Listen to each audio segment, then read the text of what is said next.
এক গ্লাস জল দিয়ে দাও তো। এনে ধর। কি ব্যাপার, তুমি জল দিচ্ছ? সে কোথায়? মহারানী এখন ফোনে ব্যস্ত। সুইটি, এই সুইটি। কিছু বলছিলে? এ তোকে তো ডাকতে হয় কেন রে? ভুল হয়ে গেছে, কি বলছো বলো।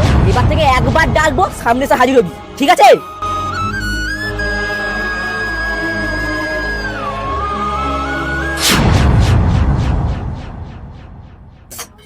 মা তুমি রান্না করছো? সে কোথায়? মহারানী এখন পড়ে পড়ে ঘুমাচ্ছেন। ওই মা ওখানে রান্না করছে আর তুই এখানে শুয়ে পড়ে আছিস। আসলে আমার জ্বর তো, তাই শুয়ে আছি। সব সময় ন্যাকামো, যা রান্না করবি যা। ঠিক আছে, যাচ্ছি।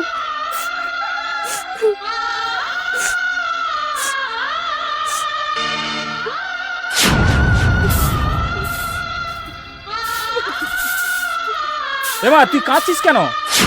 কই না বাবা, কাঁদছি না তো। আসলে ঝাঁট দিচ্ছিলাম না, একটা ময়লা পড়ে গেছে। তুই আবার মিথ্যে কথা বলছিস? না বাবা, আমি মিথ্যে কথা বলছি না গো। তুমি চলো চলো, ঘরে চলো, ঘরে চলো। আমাকে শেখাতে যাস না, আমি তোর বাবা। তোর মুখ দেখলেই বুঝতে পারি তুই কেমন আছিস না আছিস। জামাই এখনো শুধরায়নি না রে? এখনো সেইভাবে তোর উপরে অত্যাচার করে যাচ্ছে। দাঁড়া, ওই আমি ব্যবস্থা করছি। তুই আমার সাথে এক্ষুনি থানায় চল, আমি ওদের সব কটাকে সাহায্য করবো। না বাবা, তুমি এই ভুল কাজটা করো না। ওদের পরিবারের একটা সম্মান আছে। ওদের নামে কেস করলে ওদের মান সম্মান সব ধুলোয় মিশে যাবে। তুমি এই ভুল কাজটা করো না বাবা। দেখলেন বিয়ান মশাই, আপনারা এত অত্যাচার করার পরেও আমার মেয়ে কিভাবে আপনাদেরকে সাপোর্ট করছে। ও এত অত্যাচার সহ্য করেও আপনাদের মান সম্মানের কথা ভাবছে। এটাই হচ্ছে আমাদের পরিবারের শিক্ষা। আমি যদি এক্ষুনি চাই না, নারী নির্যাতন কেসে আপনাদের এক্ষুনি জেলের ঘানি টানাতে পারি। বাবা আমার ভুল হয়ে গেছে, আমাকে ক্ষমা করে দিন। ঠিক আছে, ওঠো। বেআই মশাই, আমাকে আর আমার ছেলেকে ক্ষমা করে দিন। ঠিক আছে, হাত ধরতে হবে না।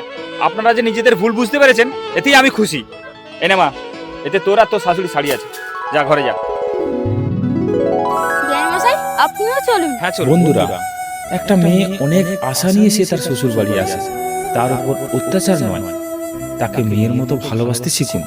এতে দেখবেন দুই পরিবার হাসি খুশিই থাকবে।